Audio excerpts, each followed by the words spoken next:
Hello students, आइए बच्चों, आज हम आपको हिंदी ग्रामर में उपसर्ग पढ़ाएंगे। ये क्लास 6 से 10 तक की बच्चों के लिए है और जितने भी इम्पॉर्टेंट एग्ज़ाम होता है उसमें भी ये उपसर्ग से क्वेश्चन पूछा जाता है। यानी ये जो चैप्टर है ये बहुत ही इम्पॉर्टेंट चैप्टर है, इसलिए आप बच्चों शुरू से अंत तक इस वीडियो को देखिएगा। सबसे पहले हम जानेंगे कि ये उपसर्ग क्या होता है। उपसर्ग भाषा का वह सार्थक एवं लघु रूप है जिसका स्वतंत्र रूप से कोई प्रयोग नहीं होता है। यानी ये अकेले में कभी प्रयोग नहीं होता है, जबकि ये सार्थक है। ये कोई भी शब्द के पहले यानी पूर्व में जुड़कर एक नया शब्द बनाता है और उसका अर्थ में भी परिवर्तन करता है। तो उपसर्ग क्या होता है? जो शब्दांश, उपसर्ग क्या है?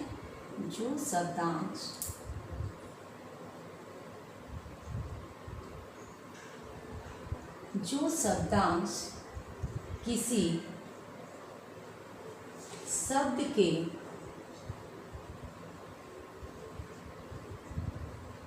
पहले, आप पूर्व भी लिख सकते हैं या पहले भी लिख सकते हैं। पूर्व का मतलब पहले।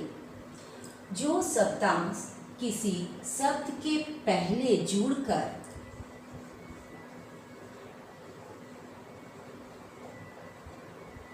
उसके रूप में परिवर्तन लाता है, उसके रूप में परिवर्तन लाता है, उसे उपसर्ग कहते हैं। उपसर्ग कहते हैं। बच्चों देखिए, ये जो उपसर्ग होता है ये कोई शब्द नहीं है, ये एक शब्दांश है, यानी शब्द का एक टुकड़ा, इसलिए इसे शब्दांश बोलते हैं।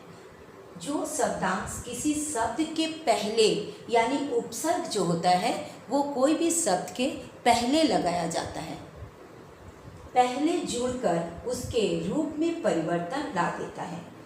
शब्द में नवीनता भी लाता है, यानी एक नया शब्द भी बनाता है और उस शब्द के अर्थ में भी परिवर्तन लाता है। वही होता है उपसर्ग। आपको याद रखना है कि उपसर्ग मूल शब्द के पहले लगाया जाता है। तो चलिए बच्चों, आपको हम उदाहरण से और इजी से आपको हम समझा देते हैं। अब बच्चों देखिए, हम यहाँ उपसर्ग लिखे हैं, यहाँ मूल शब्द और उससे जो नया शब्द बनेगा उसको हम लेंगे। तो हम एक मूल शब्द, जो मूल शब्द है हम ले लिए हैं हार। मेरा मूल शब्द क्या है? हार। तो हार का मतलब होता है गला का हार, फूल का हार, इसका मतलब हो रहा। और ये मूल शब्द के आगे, इसके पहले हम लगा दे रहे हैं उप लगा दिए, तो ये दोनों मिला के क्या हो गया? उपहार। अब जब ये नया शब्द बना तो इसमें उपहार, ये जो नया शब्द बना ये क्या हुआ? इसका अर्थ में परिवर्तन हो गया। पहले ये जो हार था ये क्या था? गला का हार, फूल का हार। लेकिन जब हम इसमें उपसर्ग बच्चों याद रखना है कि मूल शब्द के पहले लगता है। तो जब हम इसमें उप लगा दिए और ये उप और हार मिल करके बन गया उपहार, तो क्या हो गया? इसका अर्थ में भी परिवर्तन हो गया। उपहार मतलब क्या होता है? भेंट, तोहफा, उपहार का मतलब। और एक शब्द लेके आपको हम समझाते हैं। यहाँ हम मूल शब्द ले लिए मान। मेरा मूल शब्द क्या है? मान। इसके आगे हम उपसर्ग लगा देते हैं अब। तो ये दोनों मिल करके क्या बन गया? उपसर्ग और मूल शब्द मिल के बना अपमान। तो पहले जो ये मान, ये जो मूल शब्द है तो क्या था? मान। मान मतलब मान सम्मान। जब इसके पहले हम उपसर्ग लगा दिए अप, तो ये नया शब्द क्या बन गया? अपमान, यानी सम्मान ना रहना, अपमान होना। मान मतलब सम्मान और अपमान मतलब क्या? सम्मान ना रहना। तो इसका अर्थ में देखिए किस प्रकार से परिवर्तन हो जाता है। और एक शब्द ले लेते हैं देश। मूल शब्द क्या है? देश। और इसमें उपसर्ग हम लगा देते हैं वी, तो ये दोनों मिलाकर के नया शब्द क्या बन जाएगा? विदेश।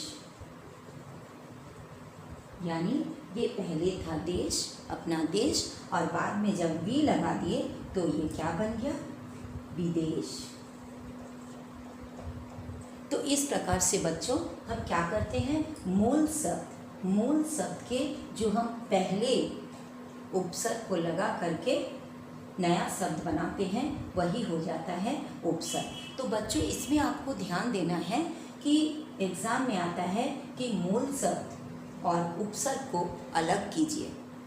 तो जब इस प्रकार का क्वेश्चन आएगा तो आपको ध्यान देना है कि जब आप उपसर्ग को अलग कर रहे हैं, मूल शब्द का अर्थ होना ज़रूरी है। अगर उसमें अर्थ नहीं होगा तो वो आपका उपसर्ग गलत हो जाएगा। आप उसका जैसे उपहार, इससे दे दिया उपहार, मान लीजिए क्वेश्चन दे देगा उपहार, और इससे आप उपसर्ग और मूल शब्द को अलग कीजिए। तो उप हो गया उपसर्ग, और हार, उसमें से जो पीछे जो है मूल शब्द वो हार, तो उसको हम अलग कर लिए और हार का अर्थ होता है।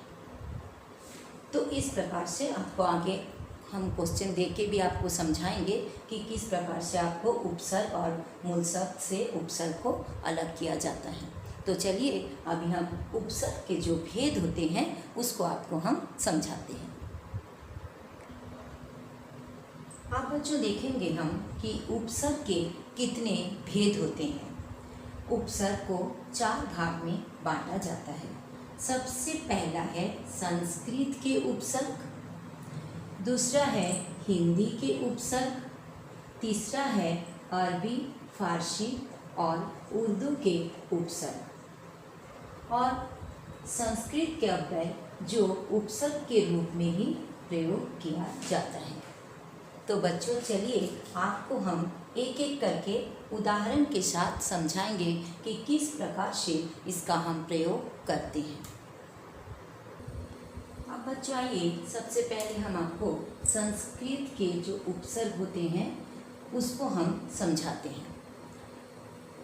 उपसर्ग पे हम ले लिए हैं अ। अ का अर्थ होता है अभाव, निषेध, नहीं। ये अ का भी अर्थ है लेकिन ये स्वतंत्र नहीं है, इसका प्रयोग हम अकेले नहीं करते हैं। ये मूल शब्द के साथ जुड़ कर के ही इसको हम नया रूप देते हैं। यहाँ पर मूल शब्द हम ले लिए धर्म और उपसर्ग है अ, तो ये नया शब्द क्या बन जाएगा? अधर्म। अधर्म।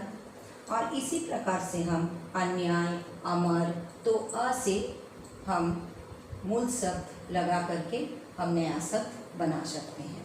नेक्स्ट देखिए आ। आ का मतलब क्या है? तक, शहीद, आ का अर्थ होता है। अब हम उसमें मूल शब्द ले लिए जन, तो ये क्या हो जाएगा? आजन। आजन।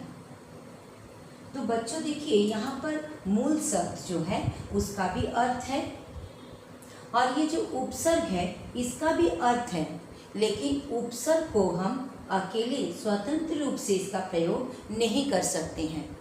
जब हम मूल शब्द के आगे लगाकर, इसमें आपको ध्यान देना है कि उपसर्ग जो है वो मूल शब्द के पूर्व में यानी पहले उसको लगाया जाता है, जुड़ा जाता है। तो जब मूल शब्द के आगे हम उपसर्ग को लगाते हैं तब उसमें से जो नया शब्द बनता है उसका अर्थ में भी परिवर्तन हो जाता है। तो यहाँ पर हम आ मेरा उपसर्ग था और यहाँ मूल शब्द था जन, तो क्या हो गया आजन।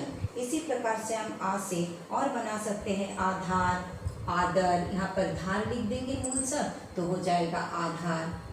तो इसी प्रकार से हम मूल शब्द और उपसर्ग को बनाते हैं। नेक्स्ट देखिए अब, यहाँ उपसर्ग क्या दे दिया अब। अब का अर्थ क्या होता है बुरा, हीन, गलत, अब का मतलब होता है। तो उसमें हम मूल शब्द लगा दिए यश, तो ये क्या क्या बन गया अपयश, अपयश। उसी प्रकार से अगर हम मूल शब्द में लगा देंगे मान तो क्या बन जाएगा अपमान। अब नेक्स्ट देखिए अनु, अनु यहाँ उपसर्ग क्या है अनु। अनु का मतलब क्या होता है पीछे या तो समान, और यहाँ पर हम लगा दिए मूल शब्द चर तो क्या बन गया अनुचर, अनुचर। नेक्स्ट देखिए यहाँ पर हम मूल शब्द लिए हैं जय और उसका आगे हम क्या लगा दिए वी, तो ये क्या बन गया विजय, विजय। वी का अर्थ होता है विशेष, अभाव आदि। अब नेक्स्ट बच्चों देखिए यहाँ पर मूल शब्द है चार और यहाँ उपसर्ग है अति। इसमें ध्यान दीजिएगा ये अति और चार मिला के हम अतिचार नहीं लिखेंगे, यहाँ क्या लिख देंगे अत्याचार। इससे क्या बनेगा अत्याचार, अति जोड़ चार क्या बनता है अत्याचार। और अति का मतलब होता है अधीर, अति का मतलब क्या होता है बच्चों अधीर। अब नेक्स्ट बच्चों देखिए यहाँ मूल शब्द क्या है गम और उपसर्ग है दूर। दूर का मतलब होता है बुरा, दूर और मूल शब्द हो गया गम, तो इससे नया शब्द क्या बनेगा दुर्गम, नया शब्द क्या बन गया दुर्गम। उसी प्रकार अगर मान लीजिए बच्चों यहाँ पर जन रहता, मूल शब्द में जन रहता तो और उपसर्ग दूर रहता तो हम लिख देते दूरजन। नेक्स्ट देखिए यहाँ पर है बल, मूल शब्द क्या है बल और उपसर्ग है नीर। नीर का अर्थ होता है बिना, तो यहाँ क्या बन जाएगा नया शब्द निर्बल, निर्बल।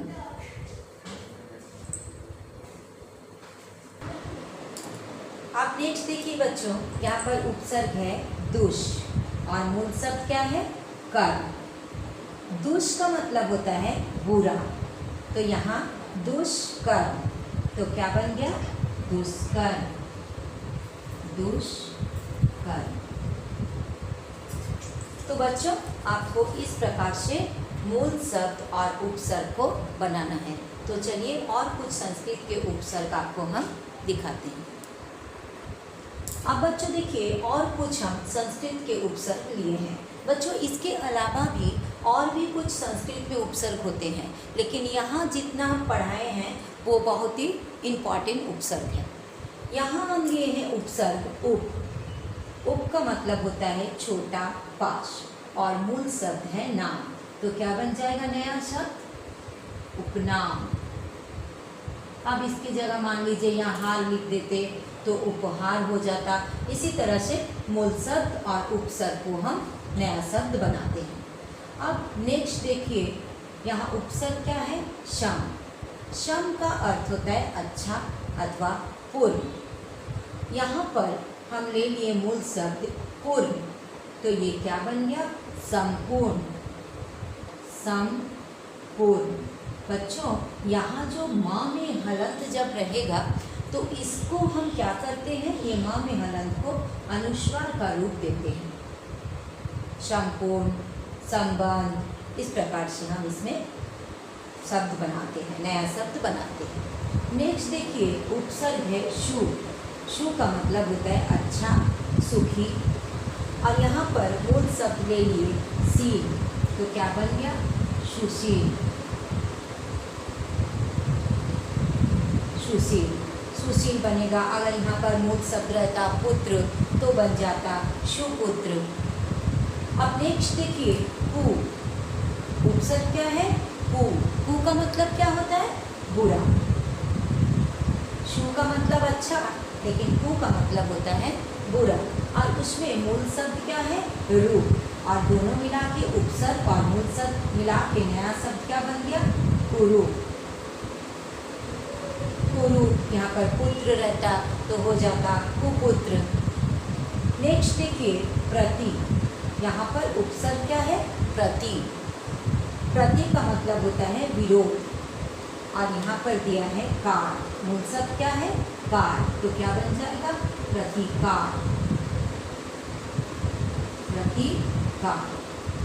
नेक्स्ट देखिए उपसर्ग है प्र। प्र का मतलब आगे या अधिक, और यहाँ पर मूल शब्द दे दिया है हार, तो क्या बन जाएगा? प्रहार। प्रहार यानी नया शब्द भी बना और उसके अर्थ में भी परिवर्तन हो गया है। तो ये सब बहुत ही इम्पॉर्टेंट उपसर्ग है, और मूल शब्द में आपको ध्यान देने होगा। जो शब्द रहेगा मूल शब्द और उपसर्ग को जब अलग करने देगा तो क्या है? मूल शब्द का अर्थ होना जरूरी है, और मूल शब्द के आगे उपसर्ग को लगाया जाता है। अब चलिए बच्चों, आपको हम कुछ हिंदी में उपसर्ग बताते हैं। अब बच्चों ये आपको हम कुछ हिंदी में जो उपसर्ग होते हैं उसको आपको हम सिखाते हैं। यहाँ मूल शब्द है नाथ, और उसमें उपसर्ग लग गया है अ, तो ये नया शब्द क्या बना? अनाथ। अनाथ, अनाथ। अब नेक्स्ट देखिए, यहाँ पर मूल शब्द क्या है? जान, तो यहाँ पर उपसर्ग क्या है? अन, तो ये नया शब्द क्या बन जाएगा? अनजान। तो इस प्रकार से दूसरा भी वाक्य हो सकता है। यहाँ पर देखिए क्या है? मूल शब्द चक्र, और उपसर्ग क्या है? कु। कुचक्र, कुप्रभाव, कुरूप, कुछ भी हो सकता है जिसका, लेकिन आपको ध्यान देना है बच्चों, जैसे मूल शब्द का अर्थ होना जरूरी है। नेक्स्ट देखिए मूल शब्द है पूर, और उपसर्ग क्या है? भर, तो भर और पूर मिलके क्या हो जाएगा? भरपूर। भरपूर। यहाँ पर अगर मान रहता तो लिखते हम भरमान, भरपूर, इस प्रकार से। नेक्स्ट देखिए मूल शब्द है घन, और उपसर्ग क्या है? श, तो इसका नया शब्द क्या बन जाएगा? शघन। यहाँ पद रहता तो हो जाता शपथ। इस प्रकार से हम लोग मूल शब्द और उपसर्ग को बनाते हैं। नेक्स्ट देखिए यहाँ पर मूल शब्द है मरा, और यहाँ उपसर्ग क्या है? अध, तो क्या हो जाएगा? अधमरा। अधमरा। इस प्रकार से अधमरा। अगर यहाँ खिला लिखा रहता मूल शब्द में तो हम लिखते अधखिला। नेक्स्ट देखिए रो, और यहाँ पर मूल शब्द है रो, और उपसर्ग क्या है? नी, तो क्या बन जाएगा? निरो। नीरो। नेक्स्ट देखिए बला, और यहाँ पर उपसर्ग क्या है? दू, तो क्या हो जाएगा? नया शब्द दुबला। नेक्स्ट देखिए मूल शब्द क्या है? देखा, और उपसर्ग है बिन। बिन देखा। बिन देखा। अगर सोचा रहता तो हो जाता बिन सोचा, यानी मूल शब्द का अर्थ होना जरूरी है, और मूल शब्द के पहले उपसर्ग को लगाया जाता है। नेक्स्ट देखिए फल, मूल शब्द क्या है? फल, और उसमें उपसर्ग क्या है? शु, तो क्या हो जाएगा? सुफल। इसी प्रकार शु, और यहाँ पुत्र रहता तो हो जाता सुपुत्र। नेक्स्ट देखिए चौ, चौ का मतलब क्या होता है? चार, और यहाँ पर है मूल शब्द पाया, तो क्या हो जाएगा? चौपाया। तो इस प्रकार से हम हिंदी के उपसर्ग को बनाते हैं बच्चों। इसके अलावा और भी उपसर्ग होते हैं हिंदी के, लेकिन जो ज़्यादा इम्पॉर्टेंट है, एग्ज़ाम में जो ज़्यादा आता है, उसी को आपको हम यहाँ सिखाए हैं। अब बच्चों नेक्स्ट देखिए, थर्ड नंबर में आपको हम कुछ अरबी, फारसी एवं उर्दू के जो उपसर्ग होते हैं उसको आपको हम सिखाते हैं। यहाँ पर देखिए उपसर्ग क्या है, बे। बे का मतलब होता बिना। यहाँ पर मूल शब्द लिया गया खबर, तो क्या हो गया, बे खबर, बे खबर। यहाँ पर नाम रहता तो क्या हो जाता, बेनाम। नेक्स्ट देखिए ब, खाली ब। ब का मतलब होता है सही, और यहाँ पर मूल शब्द है दौलत, तो क्या हो जाएगा, बदौलत, बदौलत। नेक्स्ट देखिए बा। बा का मतलब होता है पेशा, और यहाँ मूल शब्द है कायदा, बाकायदा, बाकायदा। नेक्स्ट देखिए उपसर्ग क्या है, बद। बद मतलब बुरा, और यहाँ मूल शब्द दिया गया सूरत, बदसूरत, बदसूरत। नेक्स्ट देखिए उपसर्ग है ला। ला का मतलब कमी, और यहाँ मूल शब्द है पता, लापता, लापता। नेक्स्ट देखिए उपसर्ग है दर। दर का मतलब में, और यहाँ मूल शब्द है कार, तो क्या हो जाएगा नया शब्द, दरकार। नेक्स्ट देखिए खुश। उपसर्ग क्या है, खुश। खुश का मतलब प्रसन्न होना, और मूल शब्द है किस्मत, तो क्या हो जाएगा नया शब्द, खुशकिस्मत, खुशकिस्मत, खुश नसीब, इस प्रकार से। नेक्स्ट देखिए उपसर्ग है गैर। गैर का मतलब विपरीत, और यहाँ मूल शब्द दिया है कानूनी, तो क्या हो जाएगा नया शब्द, गैर कानूनी, गैर कानूनी, गैर हाजिरी, गैर मौजूद, इस प्रकार से हम लोग बनाते हैं। नेक्स्ट उपसर्ग है ना। ना का मतलब निषेध, और यहाँ मूल शब्द है पसंद, ना पसंद। नेक्स्ट देखिए हर। उपसर्ग क्या है, हर मतलब प्रत्येक, और मूल शब्द है घड़ी, हर घड़ी, हर घड़ी, हर दम, हर घड़ी। नेक्स्ट देखिए कम। कम का मतलब थोड़ा, और यहाँ पर मूल शब्द है जोर, तो क्या हो जाएगा नया शब्द, कमजोर। नेक्स्ट देखिए उपसर्ग है हम। हम मतलब समान, बराबर, और यहाँ मूल शब्द दिया है सफर, हम सफर। नया शब्द क्या बन जाएगा, हम सफर। आप नेक्स्ट चलिए हम आपको सिखाते हैं। आप बच्चों हम आपको संस्कृत के अव्यय सिखाएंगे, जो उपसर्ग की तरह ही इसका भी प्रयोग होता है। जैसे देखिए यहाँ उपसर्ग क्या है, अधः। अधः का मतलब होता है नीचे। संस्कृत में क्या है, अधः। अधः का मतलब होता है नीचे, और यहाँ मूल शब्द लिया गया पतन, तो क्या हो जाएगा नया शब्द, अधः पतन, अधः पतन। नेक्स्ट देखिए उपसर्ग है शत। शत का मतलब होता है अच्छा, और मूल शब्द है जन, तो क्या हो जाएगा, सतजन नहीं होगा। यहाँ पर जो त में हलंत है बच्चों, इसको गौर से देखिए, ये आधा ज का रूप ले लेगा। शत जोड़ जन हो जाता है सज्जन, ये हो जाएगा सज्जन। नेक्स्ट देखिए उपसर्ग है श्व। श्व का मतलब क्या होता है, अपना, और यहाँ पर मूल शब्द दिया गया तंत्र, क्या हो जाएगा स्वतंत्र, स्वतंत्र, स्वराज्य।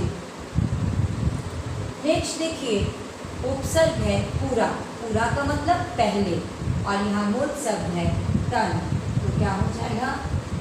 पुरातन, पुरातन। नेक्स्ट देखिए, उपसर्ग है पर, पर का मतलब दूसरा, और यहाँ पर मूल शब्द दिया गया लोग, तो क्या हो जाएगा? मूल नया शब्द परलोक। नेक्स्ट देखिए, पुनः, पुनः मतलब फिर, दोबारा, और यहाँ दिया है मूल शब्द में जन, तब क्या हो जाएगा? पुनर्जन, पुनर्जन। यहाँ ये जो विसर्ग है ये रेफ हो जाएगा, पुनः जन्म नहीं होता है बल्कि क्या होगा? पुनर्जन। नेक्स्ट देखिए, श, श का मतलब होता है साथ, के साथ, और यहाँ पर मूल शब्द है हज, तो क्या हो जाएगा? सहज। नेक्स्ट देखिए, कु, कु का मतलब क्या होता है? बुरा, सु का मतलब अच्छा और कु का मतलब बुरा, और यहाँ पर मूल शब्द है कर्म, तो नया शब्द क्या हो जाएगा? कुकर्म, मतलब अच्छा काम जो नहीं होता है वो है कुकर्म। नेक्स्ट देखिए, अंतर, उपसर्ग क्या है? अंतर, अंतर का मतलब होता है अंदर, और यहाँ पर मूल शब्द दिया है आत्मा, तो क्या हो जाएगा? अंतरात्मा, अंतरात्मा, अंतरात्मा। नेक्स्ट देखिए, उपसर्ग है चीर, चीर मतलब जो बहुत देर तक रहता है, और यहाँ पर मूल शब्द है जीवी, तो क्या हो जाएगा? चिरजीवी, नया शब्द चिरजीवी। नेक्स्ट है बहु, बहु मतलब बहुत अधिक, और यहाँ पर मूल शब्द है मूल्य, तो क्या हो जाएगा? बहुमूल्य, नया शब्द क्या बनेगा? बहुमूल्य।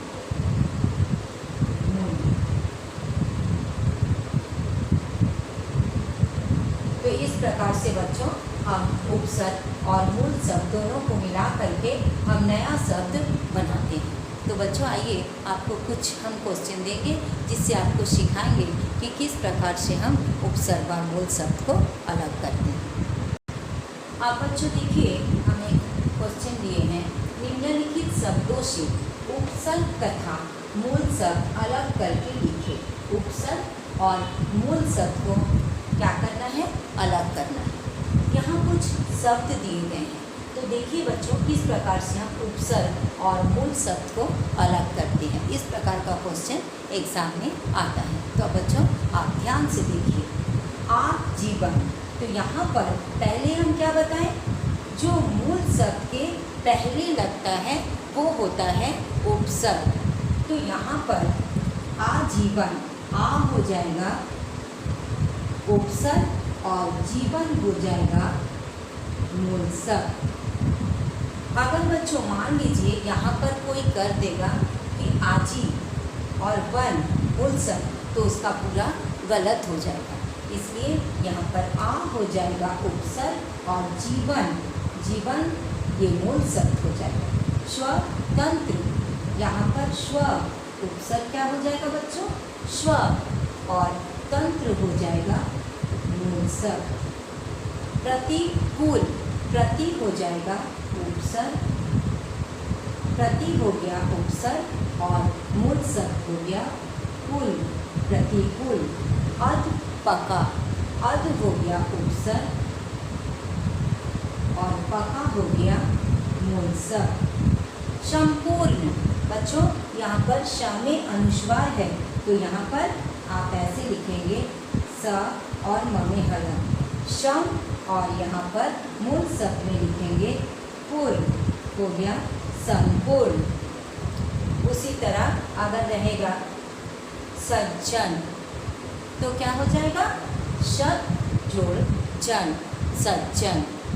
जैसे यहाँ रहेगा मान लीजिए सज्जन, तो ये इसमें क्या करेंगे आप? सत हो जाएगा आपका उपसर्ग और जन हो जाएगा मूल शब्द। तो बच्चों इस प्रकार से हम उपसर्ग और मूलसर्ग को शब्द से अलग करते हैं। तो बच्चों अगर आपको उपसर्ग समझ में आ गया तो आप लाइक कीजिएगा, दोस्तों में शेयर कीजिएगा, कमेंट कीजिएगा और मेरा चैनल को ज़रूर से ज़रूर सब्सक्राइब कर दीजिएगा। थैंक यू सो मच बच्चों।